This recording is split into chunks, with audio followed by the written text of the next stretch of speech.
To our amazing viewers at Cheating Tales Lab, we'd love to hear, which part of the world are you joining us from? Let us know. Now, let's dive into today's story. Chapter 1. The Foundation of Trust. Marcus Weiss stood in his mahogany-paneled office on the 42nd floor, watching the city sprawl beneath him like a chessboard waiting for his next move. At 51, he had built an empire from nothing, a private security consulting firm that served Fortune 500 companies and government agencies. His reputation was built on two pillars: absolute loyalty to those who earned it, and complete destruction of those who betrayed it. The silver-framed photograph on his desk showed three faces: himself, his wife Linda of 28 years, and their daughter Heather, 26 and radiant in her graduation gown. Linda Saunders had been 22 when they met, a small-town girl from Ohio with dreams bigger than her hometown could contain. Marcus, then 25 and hungry for success, had seen something in her amber eyes that promised partnership, loyalty, and shared ambition. "You're going to conquer the world," Linda had whispered to him on their wedding night in a modest ceremony her parents had scraped together the money for. "And I'll be right beside you." For 26 years, she had been. Through the lean early years when Marcus worked 18-hour days, surviving on coffee and determination. Through the breakthrough that came when he uncovered a corporate espionage ring that had been bleeding a tech company dry, a case that launched his firm into the stratosphere. Through Heather's childhood, her rebellious teenage years, and her eventual graduation from Stanford with a business degree. Marcus had given them everything. The sprawling estate in Connecticut with its 8 bedrooms, an Olympic-sized pool. The vacation home in the Hamptons. Private schools, luxury cars, and a lifestyle that most people could only dream of.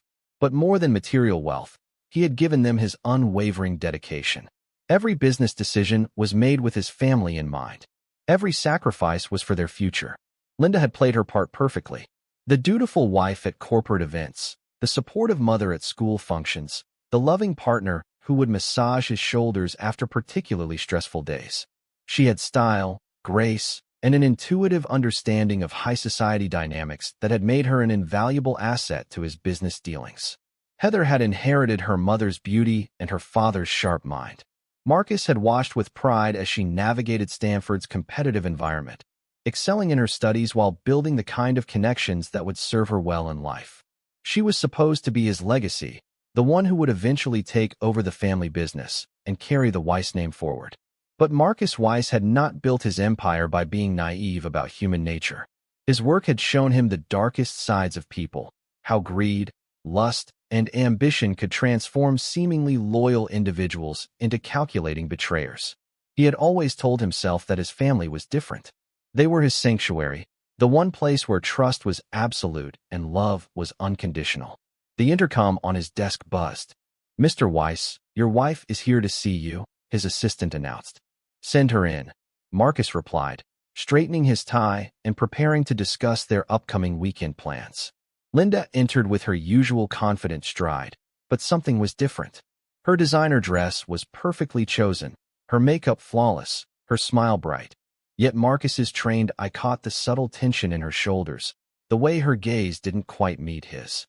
"Hello, darling," she said, crossing to give him a kiss on the cheek. "I hope you don't mind the interruption, but I wanted to discuss Heather's engagement party. The caterer needs to know the final head count by Thursday." They talked for 20 minutes about flowers, seating arrangements, and wine selections. Normal, domestic conversations that should have felt comfortable and familiar. But Marcus found himself studying his wife's face, noting the micro-expressions that his years of reading people had taught him to recognize. The slight tightness around her eyes when she mentioned certain guests. The way her fingers drummed against her purse when discussing the timeline. After Linda left, Marcus sat in his leather chair, staring out at the city again. Something was wrong. He couldn't pinpoint exactly what, but 30 years of investigating human deception had honed his instincts to a razor's edge. The woman who had just left his office wasn't quite the same woman who had kissed him goodbye that morning. That evening, Marcus decided to trust his instincts. It was a decision that would change everything. Chapter 2. The Wedding Gift. 6 months later, Marcus stood in the ornate ballroom of the Riverside Country Club, watching his daughter Heather dance with her new husband, Christian Robertson. The wedding had been everything Linda had dreamed of: 500 guests, a 7-tier cake, and flowers that had cost more than most people's annual salary. Marcus had written the check for $80,000 without hesitation, seeing the joy in his daughter's eyes as she planned her perfect day. Christian was everything a father could want for his daughter on paper. 31 years old, Harvard MBA, a rising star at his father's investment firm. Tall, handsome, with the kind of easy charm that made people instantly comfortable. He had proposed to Heather with a 4-carat diamond ring and a promise to love her forever. But Marcus had noticed things about Christian during the engagement. The way his smile never quite reached his eyes when he talked about the future. How he always seemed to be calculating something behind his polished exterior. Most troubling were the small lies, claiming to be at work when he was somewhere else. Stories that didn't quite add up when Marcus applied his investigative skills. "She looks beautiful," Linda said, appearing at Marcus's side with a glass of champagne. She wore a stunning blue gown that complemented her still striking figure. At 48, she remained the kind of woman who turned heads when she entered a room. "She does," Marcus agreed, but his attention was divided. He was watching Christian's family, noting the expensive clothes and jewelry that didn't quite match what he knew about their supposed financial situation. He was cataloging the guest list, recognizing faces he had investigated in previous cases, people with questionable business practices and flexible morals. The first dance ended, and Heather approached them, radiant in her custom-designed gown. "Daddy, thank you so much for all of this. It's perfect." Marcus hugged his daughter, breathing in the scent of her perfume and feeling the familiar surge of protective love. "Nothing's too good for my princess." But even as he spoke the words, he noticed Christian approaching, his phone pressed to his ear. The conversation seemed intense, urgent. Marcus's lip-reading skills, honed through years of surveillance work, caught fragments. "Not now." "She doesn't know? Handle it later." The reception continued with its choreographed perfection. Speeches were given, toasts were raised, and Marcus played the role of the proud father flawlessly. But beneath the surface, his investigative mind was working, cataloging inconsistencies and filing away details for future analysis. It was during the cake cutting that Marcus noticed the look. A brief exchange between Linda and Christian, lasting no more than 3 seconds, but loaded with meaning. The kind of glance that passed between two people who shared secrets. Linda's hand briefly touched Christian's arm as they positioned themselves for photos, a gesture so subtle that no one else would have noticed. Marcus Weiss noticed everything. The rest of the evening passed in a blur of congratulations and well wishes. Marcus smiled, shook hands, and accepted thanks for his generosity. But part of his mind was already working, planning how he would investigate what he had seen. 3 weeks later, Marcus had his answers. The private investigator he had hired was thorough, professional, and discreet. The photographs were clear, the timeline was established, and the evidence was irrefutable. Linda and Christian had been having an affair for 8 months. It had started during the engagement period, when Christian would come to the house to plan wedding details with Heather. Linda had been lonely, she would later claim. Marcus worked such long hours, and Christian was young, charming, and attentive. The photographs showed them entering a downtown hotel together. Credit card records revealed charges for romantic dinners and weekend getaways while Marcus was traveling on business. Phone records documented hundreds of calls and text messages, including explicit exchanges that left no doubt about the nature of their relationship. But the most damaging evidence was the conversation the investigator had recorded at a coffee shop 2 days after the wedding. Linda and Christian, discussing their future together, making plans to leave their respective spouses once Christian's trust fund matured in 6 months. "Marcus will be devastated," Linda had said, stirring sugar into her latte. "But he'll survive. He's stronger than he looks. And Heather will get over it," Christian had replied. "She's young. She'll find someone else." They were talking about destroying 2 lives as casually as discussing the weather. Marcus sat in his office that night, the evidence spread across his desk like pieces of a puzzle that revealed a picture he never wanted to see. The betrayal cut deeper than he had thought possible. Not just the affair, but the calculated nature of it. The way they had used his love for his family as a weapon against him. For the first time in 30 years, Marcus Weiss allowed himself to feel the full weight of genuine hatred. 3 days later, Heather called him, sobbing. "Daddy, Christian left me. He said he never loved me, that he was only with me because of your money. He's with Mom now." There together, Marcus had listened to his daughter's broken voice, feeling something cold and final settle in his chest. "I'm sorry, Princess. I'm so sorry. I don't understand," Heather had whispered. "How could they do this to us?" Marcus had known he should comfort her, should be the strong father she needed. Instead, he had found himself analyzing her words, cataloging her reaction. Because something in her voice didn't sound surprised enough. Something in her tone suggested that she had known more than she was admitting. The final piece of the puzzle came 2 weeks later, when the investigator delivered his supplemental report. Heather had known about the affair for 3 months before the wedding. She had confronted her mother and been convinced to stay silent. Linda had promised that the affair would end after the wedding, that it was just pre-wedding jitters and confusion. But Heather had agreed to something else. In exchange for her silence, Linda had promised to share some of Marcus's assets when the divorce proceedings began. Mother and daughter had made a deal, planning to split the spoils of their betrayal. Marcus read that report in his office as the sun set over the city. When he finished, he carefully placed the documents in his safe, poured himself 3 fingers of 30-year-old scotch, and made a decision that would define the rest of his life. He would give them exactly what they deserved. All of them. Chapter 3. The Phoenix Rises. Marcus Weiss had always been methodical, but heartbreak sharpened his natural precision into something surgical. The morning after receiving the final investigative report, he sat at his kitchen table, a kitchen that Linda had redesigned 3 times in 5 years, and began planning their destruction with the same careful attention he brought to corporate security assessments. The divorce proceedings were swift and ruthless. Marcus had anticipated every move, documented every asset, and prepared for every legal maneuver his wife's attorney might attempt. Linda discovered that her husband, the man she had taken for granted for 28 years, was not the predictable, work-obsessed pushover she had assumed. "You can't do this to me," Linda had screamed during one particularly heated exchange in their lawyer's office. "I gave you the best years of my life."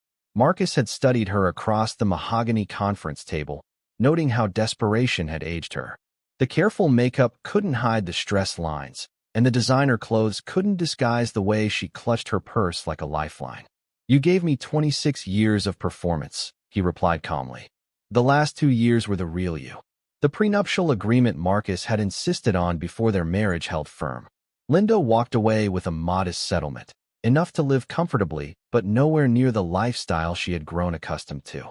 The Connecticut estate, the Hampton house, the investment portfolio, and the business all remained with Marcus. Christian fared worse. Marcus had quietly purchased the debt on several of Christian's father's business ventures, then called those loans due simultaneously. The Robertson family investment firm collapsed within 3 months. Christian's trust fund, tied to the firm's performance, evaporated overnight. But Marcus was just getting started. His first strategic move was relocating to Seattle, a city where he had business connections, but no personal history. He sold the Connecticut estate to a developer who razed it immediately, ensuring that no trace of his former life remained. The gesture was both practical and symbolic. Marcus Weiss was burning his bridges and salting the earth behind him. The Seattle office of Weiss Security Consulting operated from a sleek downtown high-rise. Marcus threw himself into expanding the business, leveraging his reputation and connections to secure contracts with tech giants and aerospace companies. Within 18 months, his revenue had tripled.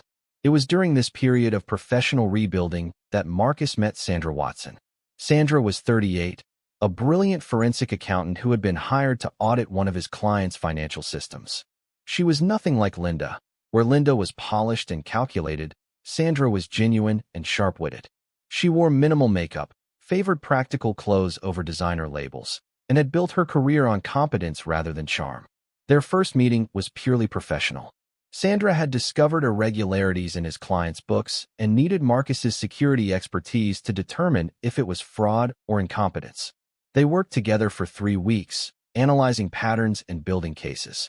"You're very thorough," Sandra had observed one evening as they reviewed documents in Marcus's office. "Most people would have stopped looking after finding the obvious problems." "Obvious problems usually hide bigger ones," Marcus had replied. "People who steal small amounts are usually practicing for larger thefts." Sandra had smiled, the first genuine smile Marcus had seen from a woman in months. "You think like a chess player, always thinking 3 moves ahead." Their working relationship evolved slowly into something more personal. Marcus was cautious, hyper-aware of his own vulnerability after Linda's betrayal. But Sandra's consistency gradually earned his trust. She never played games, never manipulated conversations for advantage, and never seemed interested in his wealth beyond what it represented about his professional success. 6 months after the divorce was finalized, Marcus asked Sandra to dinner at a restaurant that wasn't trying to impress anyone with its pretensions. She accepted, and they talked for 4 hours about everything except their past relationships. Their courtship was measured and deliberate. Marcus had learned to read people too well to rush into emotional decisions. But Sandra proved herself repeatedly, offering professional advice without being asked, supporting his business decisions without expecting reciprocity, and maintaining her own successful practice without trying to merge their finances. When Marcus proposed, it was with a simple but elegant ring and a straightforward question: "Will you marry me and build something real together?" Sandra had laughed, the sound genuinely delighted. "I was wondering when you'd get around to asking." Their wedding was small, attended only by close friends and business associates. No elaborate reception, no 7-tier cake, no performance of social status. Just two people making promises they intended to keep. But even as Marcus rebuilt his personal life, he never forgot the promises he had made to himself. Linda, Christian, and Heather were living their new lives, believing they had escaped the consequences of their betrayal. Linda had moved to a modest apartment in the suburbs, working as a real estate agent and dating men who couldn't afford her previous lifestyle. Christian was struggling to rebuild his career, taking entry-level positions and accumulating debt. Heather had moved back in with her mother, her Stanford degree apparently insufficient to land her the kind of job she expected. Marcus monitored their lives through carefully placed contacts and strategic information gathering. Not stalking. He was too smart for anything that crude, but maintaining awareness. He knew when Linda's car broke down and she couldn't afford repairs. He knew when Christian was rejected for a loan to start his own business. He knew when Heather applied for jobs that paid less than her monthly student loan payments. They were struggling, but they were surviving. That wasn't enough for Marcus Weiss. He wanted them to understand exactly what they had lost. He wanted them to face consequences that matched the magnitude of their betrayal. And he wanted them to know, beyond any doubt, that actions had consequences when you crossed the wrong person. The planning took 2 years. Marcus built profiles of their weaknesses, mapped their social connections, and identified the pressure points that would cause maximum damage. He was patient, methodical, and absolutely ruthless in his preparation. When Heather finally called him, 5 years after walking out of his life, Marcus was ready. Chapter 4: The Gathering Storm. 5 years of careful observation had taught Marcus everything he needed to know about his target's weaknesses. Linda had always been driven by social status and the approval of others. Without Marcus's wealth to maintain her position, she had gradually slipped down the social ladder, watching former friends distance themselves as her circumstances became more modest. Christian's weakness was his ego. The golden boy who had never faced real failure was drowning in a series of professional and personal setbacks. Every rejection, every closed door, was a fresh wound to his inflated self-image. Heather's vulnerability was more complex. She had inherited her father's intelligence, but her mother's entitlement. She genuinely believed that her Stanford education and her last name should guarantee her success, and reality's refusal to cooperate left her frustrated and increasingly desperate. Marcus had built his revenge strategy around these psychological profiles, but he needed more than theoretical knowledge. He needed current intelligence, real-time information about their daily lives, their relationships, and their hopes. For this, he turned to Eric Ross, a former Special Forces operator who had transitioned into private investigation work. Eric was 34, methodical, and completely without sentiment when it came to gathering information. Marcus had used his services occasionally for business matters, but this assignment was personal. "I need comprehensive surveillance on 3 individuals," Marcus had explained during a meeting in a downtown Seattle coffee shop. "I want to know their routines, their associates, their financial situations, and their vulnerabilities. Nothing illegal, but everything observable." Eric had reviewed the files Marcus provided: photographs, last known addresses, employment information. "These people hurt you personally. They betrayed my trust," Marcus had replied. "I want to understand exactly how they're living now." The surveillance reports that arrived every 2 weeks painted a picture of 3 lives slowly unraveling. Linda was working for a mid-tier real estate agency, selling suburban homes to middle-class families. Her income was inconsistent, depending on market conditions and her ability to charm clients who were much less impressed by her style than her previous social circle had been. She was dating a divorced accountant named Alan Donahue, a decent man who made a comfortable but unspectacular living. Alan was kind to her, patient with her occasional outbursts about her previous life, and genuinely interested in building a stable relationship. Linda seemed to appreciate his stability while privately resenting the compromise he represented. Christian's situation was more volatile. After his family's investment firm collapsed, he had been forced to take progressively lower-level positions. His current job was with a small financial planning company that served middle-class clients, a significant step down from the high-stakes investment world he had expected to inherit. He was living in a one-bedroom apartment that cost more than he could comfortably afford, maintaining appearances while accumulating credit card debt. His social life consisted mainly of networking events where he tried to convince former associates to give him opportunities that never materialized. Heather's circumstances were perhaps the most frustrating for her. Her Stanford MBA should have opened doors, but her lack of real work experience and her tendency to expect rapid advancement had made her unemployable at the level she demanded. She was currently working as a marketing coordinator for a small consulting firm, making barely enough to cover her student loans and basic living expenses. She was living with her mother, a situation that created constant tension. Two strong-willed women who had conspired together but now blamed each other for their reduced circumstances. But Marcus wasn't content with simply observing their decline. He wanted to accelerate it. His first move was subtle but devastating. Marcus had maintained contacts throughout the business community, relationships built over decades of successful consulting work. A word here, a suggestion there, and Linda found her best potential clients suddenly canceling appointments or choosing other agents. Christian's job search became mysteriously more difficult. References that should have been positive became neutrally professional. Interviews that should have led to offers resulted in polite rejections. Nothing traceable, nothing that could be challenged, but a consistent pattern of doors closing just as they seemed about to open. Heather's career advancement stalled when her attempts to network at industry events consistently failed to produce the connections she needed. The young professionals she tried to befriend already seemed to have unfavorable impressions of her, based on information from sources they couldn't quite remember. Marcus orchestrated these setbacks through a network of business contacts who owed him favors or respected his judgment. He never asked anyone to do anything illegal or explicitly harmful. He simply shared his professional opinion that these individuals might not be the best investments of time or trust. The psychological pressure began to show in their behavior. Linda's relationship with Alan became strained as her frustration and bitterness affected her mood. Christian started drinking more, attending fewer networking events, and showing signs of clinical depression. Heather's resentment toward her mother intensified as their living situation became more claustrophobic. But Marcus wasn't satisfied with their gradual decline. He wanted them to face a crisis that would strip away their remaining pretenses and force them to confront the full consequences of their choices. The opportunity came when Eric's surveillance revealed that Linda was having serious financial problems. Her real estate commissions had dropped dramatically, and she was behind on her rent. Christian was struggling with credit card payments and had been forced to take a second job delivering food on weekends. Heather was barely managing her expenses and had applied for several credit cards to supplement her income. Marcus decided it was time to apply direct pressure. Through a series of carefully orchestrated financial maneuvers, Marcus ensured that all three of them faced simultaneous crises. Linda's landlord, who happened to owe Marcus a favor from a previous business arrangement, suddenly decided to sell the property, requiring all tenants to move within 60 days.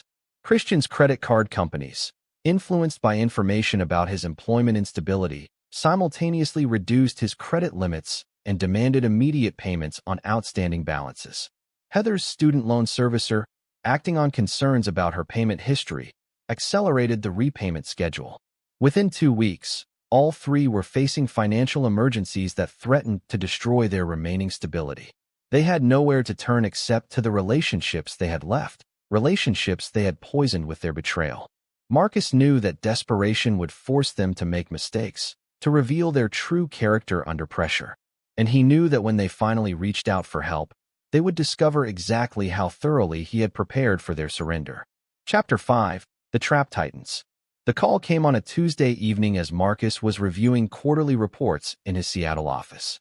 Sandra was working late on a case, and the building was quiet except for the hum of climate control and the distant sound of traffic 42 floors below. "Mr. Weiss? This is Heather." Marcus had been expecting this call for months, but hearing his daughter's voice still sent a complex mix of emotions through his chest. Anger, disappointment, and something that might have been sadness if he had allowed himself to feel it fully. "I'm sorry," Marcus replied, his tone professionally neutral. "I think you have the wrong number." "Daddy, please. I know you're angry with me, but I need help. We all need help." Marcus set down his pen and activated the recording function on his phone, a device that automatically documented all calls for security purposes. "I'm afraid I don't have a daughter. Perhaps you're looking for someone else." "Don't do this." Heather's voice cracked with desperation. "I know what we did was wrong. I know we hurt you. But we're in serious trouble, and you're the only person who can help us." "Ms. Robertson," Marcus said, using her married name with deliberate precision. "I don't know what situation you're referring to, but I'm not in the business of helping strangers with their personal problems." The silence stretched for nearly 30 seconds. Marcus could hear Heather breathing, could almost feel her psychological calculation as she tried to find the words that would reach him. "They're going to evict Mom," she finally said. "Christian lost his job last week. I can't make my loan payments. We don't have anywhere else to turn." "I'm sorry to hear about your difficulties," Marcus replied. "I suggest you contact local social services or charitable organizations. They're better equipped to help people in your circumstances." "Daddy, please." Marcus ended the call. For 5 minutes, he sat in his chair, staring out at the city lights. Then he opened his secure laptop and began reviewing the intelligence reports Eric had compiled over the past month. The financial pressure he had orchestrated was working exactly as planned. All three of them were facing simultaneous crises that threatened their basic security. Linda's eviction notice was real. The property sale Marcus had arranged was proceeding on schedule. Christian's job loss was also genuine, though it had been accelerated by unfavorable references from previous employers who had been subtly influenced by Marcus's network. Heather's loan situation was the result of accurate reporting about her employment status and payment history. Nothing Marcus had done was illegal. He had simply ensured that reality caught up with their circumstances more quickly than it might have otherwise. The second call came 3 days later. This time it was Linda. "Marcus, I know you don't want to talk to me, but this is about our daughter." "I don't have a daughter," Marcus replied. "And I don't know anyone named Linda." "Stop playing games." Linda's voice was sharp with desperation and anger. "Heather is going to lose her apartment. Christian is having panic attacks. We made mistakes, but we don't deserve this." "Ma'am, I think you have me confused with someone else. I've never been married, and I don't have children." "You bastard," Linda whispered. "You cruel, vindictive bastard. We're sorry, okay? We're sorry for what we did. But we're drowning here, and you're the only one who can throw us a rope." "I'm afraid I can't help with whatever situation you're describing," Marcus said. "I recommend consulting with a financial advisor or family counselor. Your daughter is going to end up homeless." "I don't have a daughter," Marcus repeated and ended the call. The third call was from Christian, and Marcus was almost impressed by the young man's audacity. "Mr. Weiss, I know I'm probably the last person you want to hear from, but I'm calling about Heather." "I'm sorry, but I don't know anyone named Heather. Are you sure you have the right number?" "Cut the crap, Marcus. We both know you're behind what's happening to us. The job rejections, the financial problems, the eviction. It's too coordinated to be coincidence." Marcus smiled for the first time in days. Christian was smarter than he had given him credit for. "I'm afraid I don't know what you're talking about. Are you suggesting that I'm somehow responsible for your employment difficulties? That seems like a rather paranoid perspective." "You're destroying us," Christian said, "systematically and deliberately. And you're using Heather to hurt Linda and me." "Sir, I think you may be experiencing some psychological difficulties. Believing that a stranger is orchestrating a conspiracy against you suggests you might benefit from professional help." "She's your daughter," Christian shouted. "Whatever you think about Linda and me, Heather is your blood." "I don't have children," Marcus said calmly. I suggest you focus on addressing your apparent financial and employment problems through legal and appropriate channels. After ending that call, Marcus poured himself a scotch and reviewed his strategy. The psychological pressure was building exactly as he had planned. They were isolated, desperate, and beginning to turn on each other as their stress increased. Eric's latest reports confirmed the breakdown. Linda and Heather were fighting constantly, their shared apartment becoming a pressure cooker of mutual blame and resentment.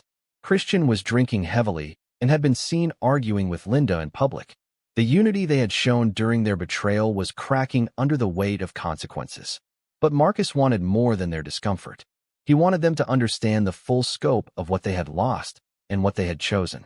He wanted them to face the reality that actions had consequences and that some bridges, once burned, could never be rebuilt. The final phase of his plan required them to be completely desperate. And according to Eric's surveillance, they were almost there. Heather's second call came 2 weeks later, and this time her voice was barely above a whisper. "Daddy, I'm scared. I don't know what to do anymore." Marcus almost broke character. Almost. But then he remembered the photographs of Linda and Christian together, the recorded conversations about using his love against him, the way Heather had conspired with her mother to profit from their betrayal. "You have the wrong number," he said, and hung up.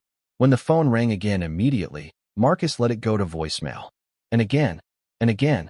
That evening, Sandra found him in his home office, staring at his computer screen. "Rough day?" she asked, setting a cup of coffee beside his keyboard. "The past catching up," Marcus replied. He had told Sandra about his previous marriage and the circumstances of his divorce, though not about his ongoing revenge campaign. She knew about the betrayal but assumed he had moved past it. "Sometimes the past needs to stay buried," Sandra observed, settling into the chair across from his desk. "Especially when dwelling on it starts affecting the present." Marcus looked at his wife, his real wife, the woman who had earned his trust through consistency and honesty. "What if someone hurt you the way they hurt me? What would you want me to do?" Sandra considered the question seriously. "I would want you to protect yourself and build something better. I wouldn't want you to waste years of your life on revenge. Even if they never faced consequences, even if they got to live their lives as if what they did didn't matter." "Especially then," Sandra said, "because living well is the best revenge. And because trying to destroy other people usually destroys something in you too." Marcus nodded, but he didn't agree. Some betrayals required consequences. Some people needed to learn that actions had prices. And some wounds could only heal after justice was served. The trap was set. All that remained was waiting for them to walk into it. Chapter 6. The Reckoning Begins. The emergency call from Heather came at 2:17 a.m. on a Friday night, 3 days after Marcus had received reports that all 3 of his targets were facing their final deadlines. Linda's eviction was scheduled for Monday morning. Christian's credit card companies were demanding immediate payment or legal action. Heather's student loan default would trigger wage garnishment and destroy her credit rating. "Daddy, please," Heather sobbed into the phone. "Mom collapsed at work today. They think it's stress-related, but we can't afford the hospital bills. Christian is talking about doing something desperate. I'm scared we're going to lose everything." Marcus was wide awake instantly, though he kept his voice neutral. "I'm sorry, but you have the wrong number." "Don't hang up," Heather screamed. "I know what we did was unforgivable. I know we destroyed everything. But Mom might die, and I don't know what to do." Marcus ended the call and immediately dialed Eric Ross. "Status report," Marcus said when Eric answered. "Linda Saunders collapsed during a client meeting this afternoon. Ambulance took her to Mercy General. Heather and Christian are both at the hospital now. Christian's been drinking heavily and making statements about ending this one way or another." "What kind of statements?" "Talking about confronting you directly. He's desperate enough to be dangerous, Marcus. I think you need to consider that this might be escalating beyond financial pressure." Marcus absorbed this information calmly. He had always known that cornering desperate people carried risks. But he also knew that Christian Robertson was fundamentally a coward who preferred manipulation to direct confrontation. "Continue monitoring. Let me know if they make any moves toward Seattle." "Marcus." Eric's voice carried a note of concern. "Whatever they did to you, sending someone to the hospital might be crossing a line." "She collapsed from stress," Marcus replied. "Stress caused by the natural consequences of her choices. I didn't put her in that hospital. Her conscience did." After ending the call, Marcus sat in his darkened bedroom, listening to Sandra's quiet breathing beside him. His wife slept peacefully, trusting in his presence and their shared life. She had no idea that he was orchestrating the destruction of 3 people who had once shared his name and his love.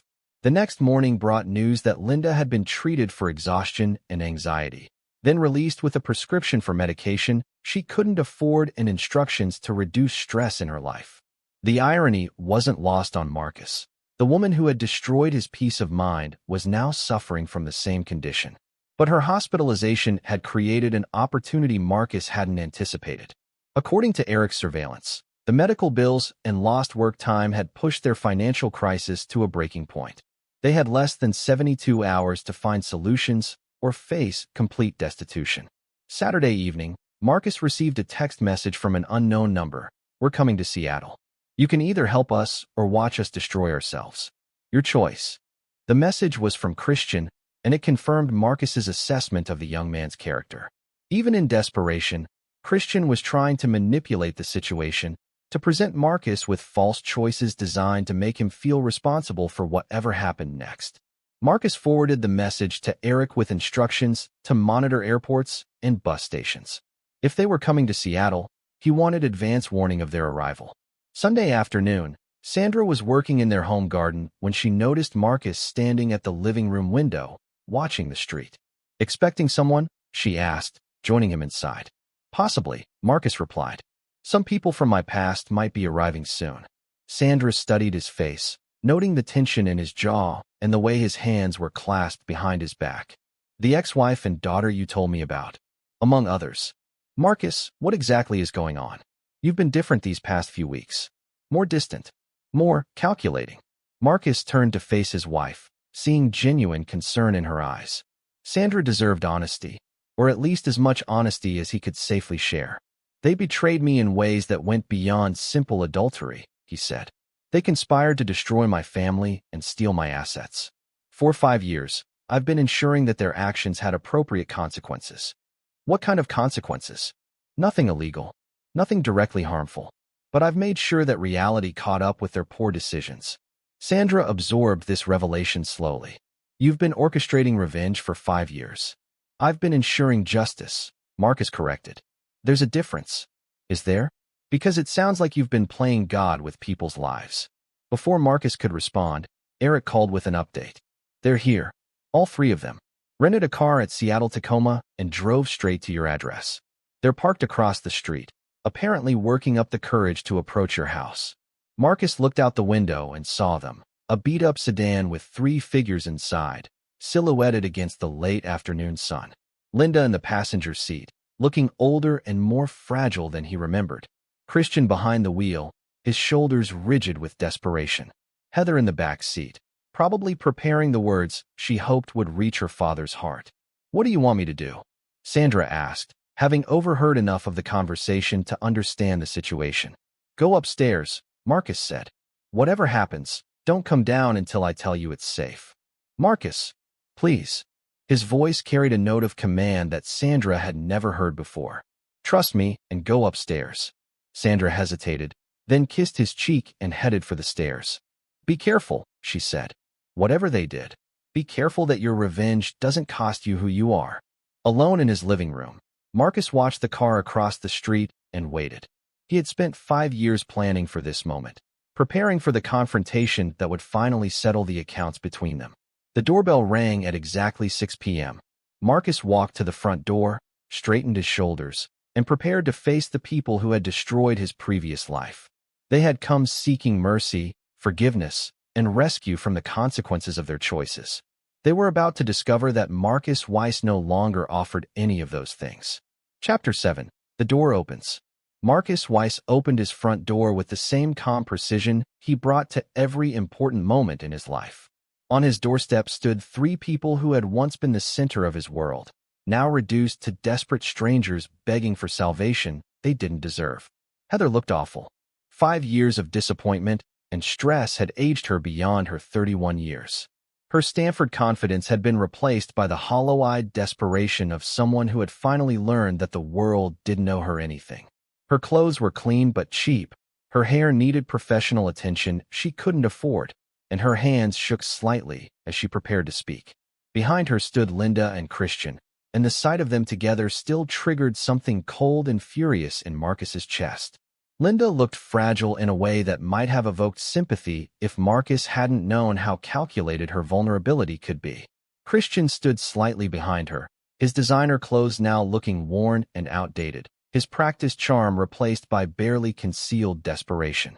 "Daddy," Heather began, her voice breaking on the word. "Thank you for—" "I'm sorry," Marcus interrupted, his tone politely confused. "I think you have me confused with someone else. Who are you looking for?" The effect was immediate and devastating. Heather's face crumpled as if she had been physically struck. Linda stepped forward, her eyes flashing with the anger that had always lurked beneath her polished surface. "Stop this charade, Marcus," Linda snapped. "We know you've been destroying our lives systematically. We know you're behind every closed door, every rejected application, every financial disaster. Just stop pretending you don't know us and tell us what you want." Marcus studied her with the same detached interest he might show a particularly interesting specimen. "Ma'am, I'm afraid I don't know what you're talking about. Are you suggesting that I'm somehow responsible for your personal difficulties? That seems like a rather paranoid delusion." "You bastard," Christian said, pushing past Linda. "You've been playing games with us for years. Pulling strings, manipulating situations, making sure we fail at everything we try. And now you're going to stand there and pretend you don't even know who we are." "Sir, I think you may be suffering from some kind of mental health crisis," Marcus replied, his voice filled with professional concern. "Believing that strangers are conspiring against you is a common symptom of paranoid psychosis. I recommend you seek immediate psychiatric evaluation." "We're not strangers," Heather screamed, her composure finally breaking completely. "I'm your daughter. She's your wife of 28 years. She stopped, unable to finish the sentence that would define Christian's role in their family's destruction. Marcus tilted his head slightly, as if trying to place a vaguely familiar face. "I'm sorry, but I think you're confusing me with someone else. I've never been married, and I don't have any children." The silence that followed was profound. Marcus watched as the full implications of his denial sank in. They had come seeking forgiveness, reconciliation, or at least acknowledgement of their shared history. Instead, they were discovering that they had been erased from his life so completely that he refused to admit they had ever existed. "This is impossible," Linda whispered. "You can't just pretend we never happened." "I'm not pretending anything," Marcus replied. "I genuinely don't know who you people are or why you think I should help you with whatever problems you're facing." Christian's face was flushed with anger and alcohol. "You're doing this because of the affair. Because Linda and I—" "I'm sorry," Marcus interrupted, "but I don't know what affair you're referring to. Are you saying that you and this woman have been having an extramarital relationship? That's unfortunate for your respective spouses, but I don't see how it concerns me." "Because she was married to you," Christian shouted. "Because I was married to your daughter. Because we destroyed your family, and now you're destroying ours." Marcus shook his head sadly. "Sir, I really think you need professional help. The delusions you're experiencing seem quite severe." "Show him the pictures," Heather said desperately, pulling out her phone. "Show him the wedding photos, the family vacations, anything that proves we're connected." Linda fumbled with her purse, extracting a wallet-sized photo of Heather's wedding day. The day Marcus had paid $80,000 to watch his daughter marry the man who was already sleeping with his wife. "Look," Linda said, holding up the photograph. "This is our daughter's wedding. You walked her down the aisle. You gave the toast at the reception. You told her you loved her and wanted her to be happy." Marcus examined the photograph with mild interest. "That's a lovely wedding photo," he said. "The bride is quite beautiful, but I'm afraid I don't recognize anyone in the picture." "You're in the picture," Heather sobbed. "Right there, walking me down the aisle." Marcus looked more closely at the image, then shook his head. "I'm sorry, but that's not me. Perhaps there's a resemblance, but I've never attended that wedding." The psychological impact was exactly what Marcus had intended. By refusing to acknowledge their shared past, he was forcing them to confront the possibility that their relationship with him had been so thoroughly severed that it might as well have never existed. "Please," Heather whispered, all her fight drained away. "We're sorry. We know what we did was wrong. We know we hurt you. But we're drowning, and you're the only person who can save us." "Miss," Marcus said gently, I understand that you're in distress, but I'm not the person you're looking for. Whatever relationship you think we had, whatever help you think I can provide, you're mistaken. I'll get on my knees, Linda said, her voice breaking. I'll beg. I'll admit everything we did was wrong and terrible. Just please, don't let us lose everything. Ma'am, I don't know what you think you did wrong, but your personal problems aren't my responsibility. They're your family. Christian screamed, losing the last of his self-control. Whatever you think about Linda and me, Heather is your blood. She doesn't deserve to be punished for our mistakes. Marcus's expression didn't change, but something shifted in the air around him. When he spoke, his voice carried a note of finality that made all three of them step back. I don't have a family, he said. I never had a family, and I don't know any of you. As if summoned by his words, Sandra appeared behind him in the doorway. She was dressed elegantly, her presence radiating the confidence and contentment of a woman who was truly loved and valued. Darling, Sandra said, slipping her arm through Marcus's, is everything all right? These people seem upset. Just some confused individuals who think they know me, Marcus replied, his voice warming noticeably as he looked at his wife. I was just explaining that they have the wrong person. Heather stared at Sandra with naked shock. Who is she? This is my wife, Sandra, Marcus said, his pride evident. The only woman I've ever married, and the only family I've ever had. The introduction hit them like a physical blow. Linda staggered slightly, Christian's face went white, and Heather made a sound like a wounded animal. Your wife? Linda whispered. Yes, Marcus replied. We've been married for 3 years. Sandra is a forensic accountant, brilliant at her work, and the most honest person I've ever known. Sandra smiled politely at the three strangers. I'm sorry you're having difficulties, but I think there's been some misunderstanding. Marcus has never mentioned knowing any of you. Because we don't know them, Marcus confirmed. Now, if you'll excuse us, we were about to have dinner. He began to close the door, but Heather threw herself forward, pressing her hand against the wood. Wait, she cried. Please, just listen. I'm going to have to ask you to leave, Marcus said firmly. If you continue to harass us, I'll be forced to call the police. We're not harassing you, Heather sobbed. We're trying to reach someone who used to love us. Marcus looked at her with what appeared to be genuine confusion. Miss, I don't know what delusion you're suffering from, but I've never loved you. I've never even met you before today. He closed the door firmly, leaving them standing on his doorstep in the gathering darkness. Through the window, Marcus watched as they stood in stunned silence for several minutes. Then Heather collapsed against Christian, sobbing uncontrollably. Linda stared at the closed door as if she could will it to open through sheer force of desperation. Finally, they walked back to their rental car and drove away. Who were they really? Sandra asked as they watched the taillights disappear down the street. Ghosts, Marcus replied. Just ghosts from a life that never really existed. But as he said the words, Marcus knew that the evening's confrontation was just the beginning. They would be back, more desperate than before, and next time they might not accept his denial so easily. The final phase of his revenge was about to begin. Chapter 8. The Perfect Storm. The hotel room was a testament to their desperation. A cheap roadside motel where the wallpaper was peeling and the carpet smelled of decades of disappointment. Heather sat on one of the twin beds, staring at her phone as if it might somehow conjure a solution to their impossible situation. Linda paced the narrow space between the beds and the bathroom, her agitation growing with each step.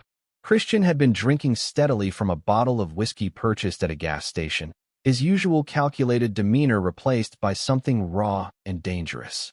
He knows, Christian said, his words slightly slurred. He knows exactly who we are and what we did.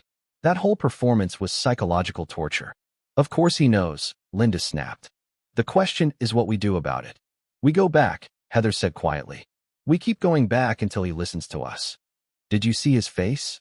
Linda turned on her daughter with fury that had been building for hours. Did you see how he looked at that woman?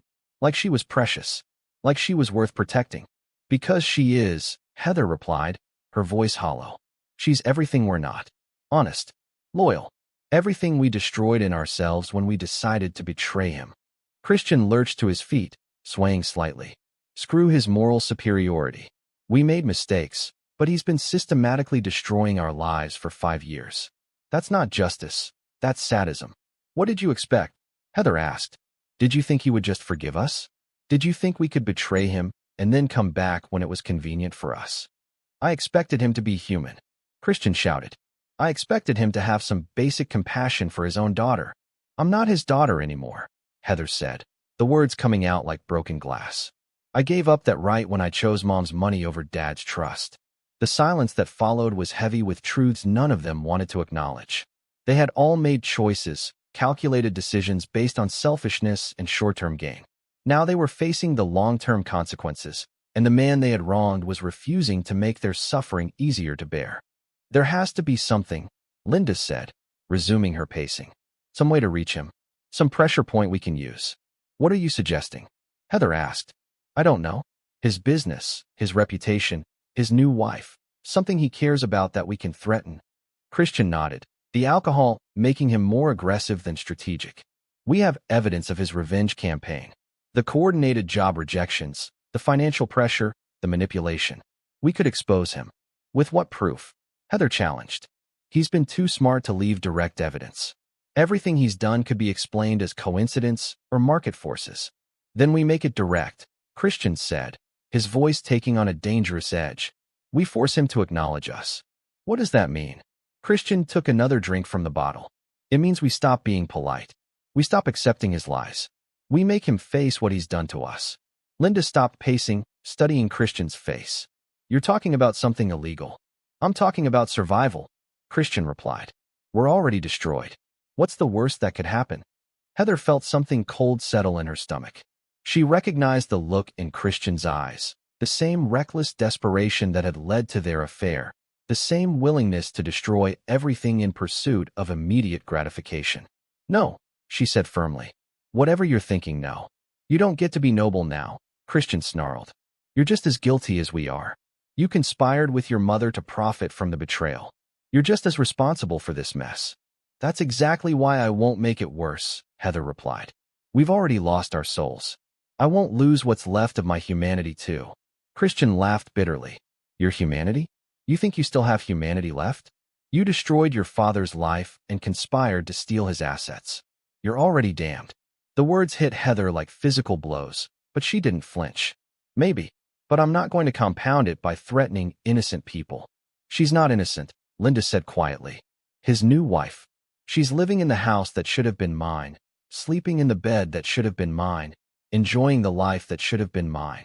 She didn't steal anything from you, Heather said. You threw it away. We all threw it away. Shut up, Linda screamed, her composure finally cracking completely. Just shut up with your self-righteous guilt. I'm tired of your constant remorse. I'm tired of pretending that what we did was worse than what he's doing to us. What we did was worse, Heather said simply. We betrayed someone who loved us. He's just making sure we face the consequences. Christian finished the whiskey and threw the empty bottle against the wall, where it shattered with a sound like breaking promises. Consequences, he repeated mockingly. You sound like him. Cold. Calculating. Ready to sacrifice people for principles. Maybe that's what I learned from him, Heather replied. Maybe that's the only inheritance I have left. The room fell silent except for the sound of traffic outside and the distant noise of other guests in their own desperate circumstances. Three people who had once been united in their selfishness now found themselves isolated even from each other. Finally, Linda spoke, her voice hollow but determined. We go back tomorrow. All of us together. And this time, we don't leave until he acknowledges what he's done. What if he calls the police? Heather asked. Then we tell them the truth, Christian said. About his systematic revenge campaign. About how he's been manipulating our lives for years. Let's see how his perfect reputation handles public scrutiny. And if that destroys his business and his marriage. Heather challenged. Linda's smile was cold and empty. Then he'll know exactly how we feel. But as they made their plans for the next day's confrontation, none of them realized that Marcus Weiss had anticipated their desperation.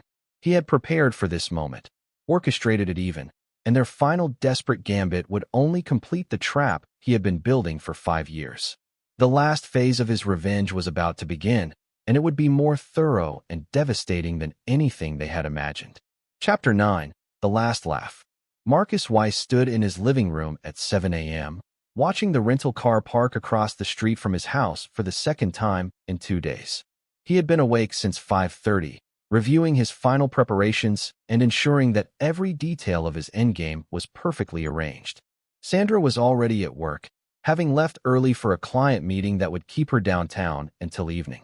Marcus had suggested the timing, claiming he needed the day to handle some unpleasant business matters.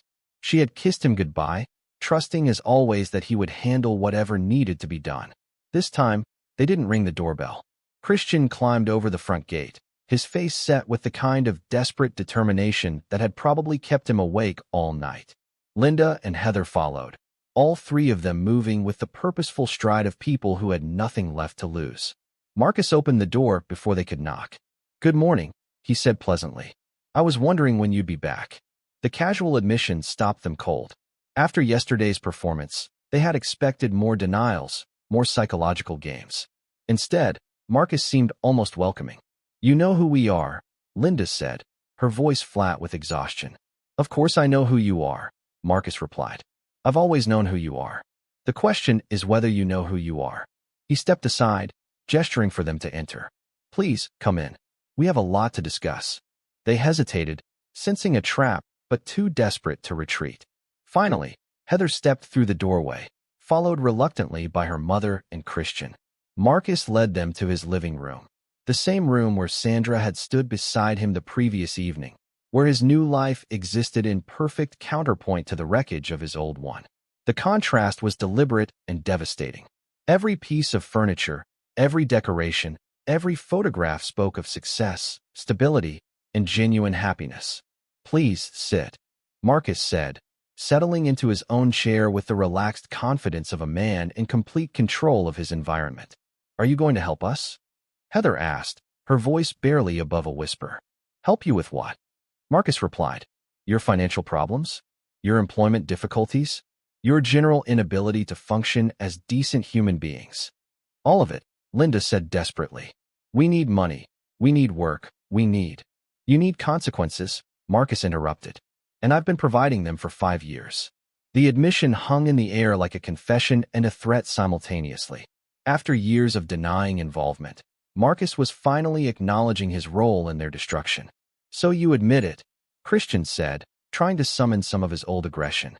"You've been manipulating our lives, destroying our opportunities, engineering our failures." "I've been ensuring that reality caught up with your choices," Marcus corrected. "Nothing I did was illegal. Nothing I did was even particularly creative. I simply made sure that your natural consequences weren't softened by luck or the charity of others."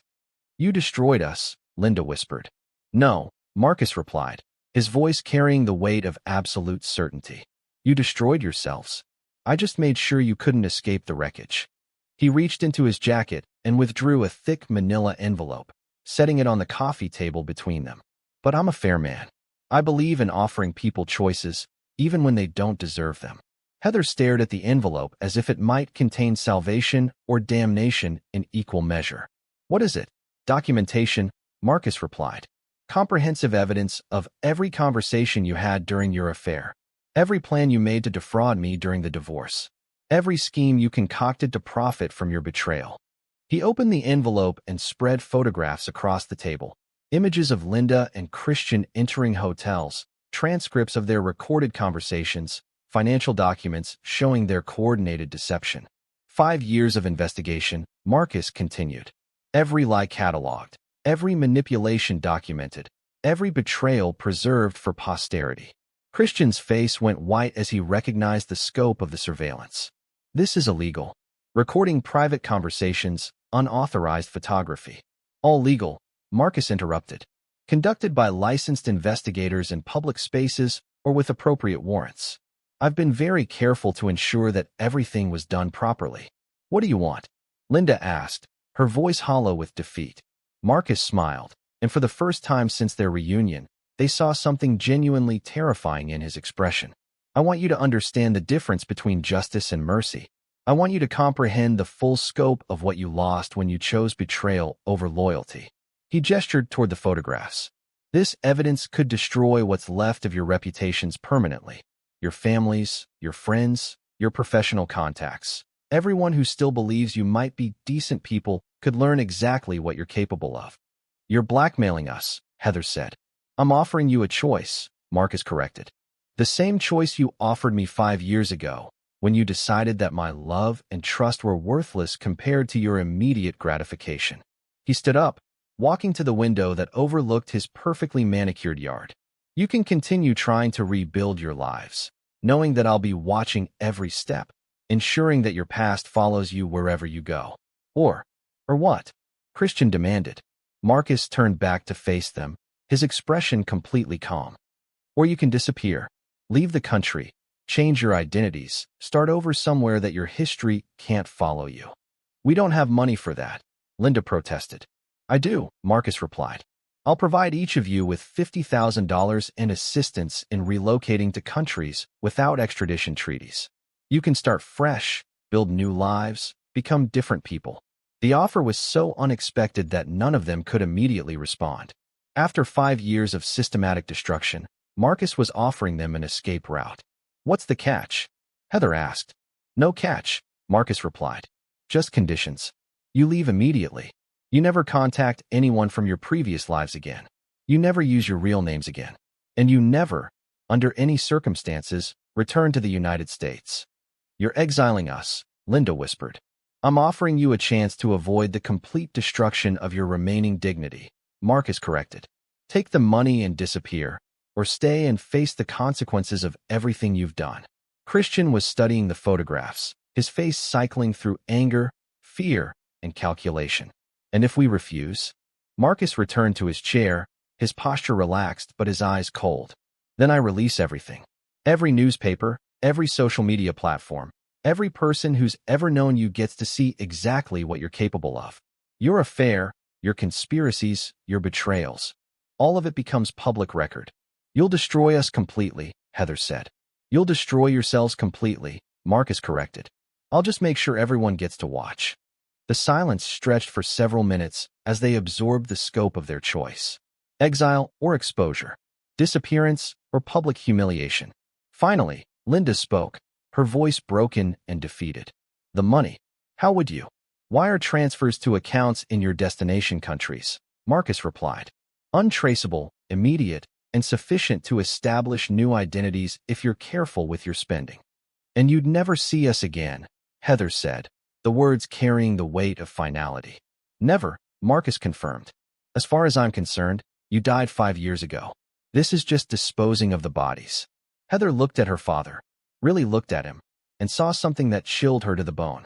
No anger, no hatred, no pain. Just cold, absolute indifference. She had become nothing to him. Less than a stranger, less than a memory. I choose exile, she whispered. Linda and Christian exchanged glances, recognizing that they had no real choice at all. Staying meant complete social destruction and probably criminal charges. Leaving meant at least the possibility of rebuilding something resembling a life. We all choose exile, Linda said. Marcus nodded as if he had expected this outcome all along. Excellent. I'll have the arrangements made within 24 hours. I suggest you spend today deciding on your destinations and saying goodbye to anything you can't take with you. He stood up, collecting the photographs and returning them to the envelope. Consider this our final business transaction. You provide me with your permanent absence, and I provide you with the resources to disappear. As they prepared to leave, Heather turned back one last time. Do you feel better now? Does destroying us give you peace? Marcus considered the question seriously. I feel satisfied, he replied. Justice has been served, consequences have been imposed, and the people who betrayed my trust have learned that actions have prices. And Sandra? Heather asked. Does she know what kind of man she married? Marcus's expression didn't change, but something shifted in his posture. Sandra married a man who values loyalty above all else. A man who protects what matters to him and eliminates threats to his happiness. She understands exactly what kind of man I am. Heather nodded, finally understanding that her father, the man who had once read her bedtime stories and taught her to ride a bicycle, was gone forever. In his place stood someone harder, colder, and infinitely more dangerous. Goodbye, Daddy, she whispered. Goodbye, stranger, Marcus replied. They left without another word, walking out of his life as completely as if they had never existed. Marcus watched from his window as their rental car disappeared down the street, carrying 3 ghosts away from the life they had forfeited through their own choices. That evening, Sandra returned home to find Marcus working in his study, reviewing business contracts as if nothing extraordinary had happened. "How was your day?" she asked, kissing the top of his head. "Productive," Marcus replied, pulling her into his lap. "I finished some old business that had been hanging over me for years." "Good business or bad business?" "Necessary business," Marcus said, holding her close and breathing in the scent of her hair. "The kind that lets you move forward without looking back." Sandra settled against him, trusting in his strength and his love. She didn't need to know the details of his past or the methods he used to protect their future. She only needed to know that he would never betray her trust the way others had betrayed his. Marcus Weiss had finally achieved perfect justice. The people who had destroyed his first family were gone forever, exiled to distant corners of the world where their past could never be undone, but where it could no longer poison his present. His revenge was complete, thorough, and absolute. And for the first time in 5 years, Marcus Weiss was truly at peace. This is where our story comes to an end.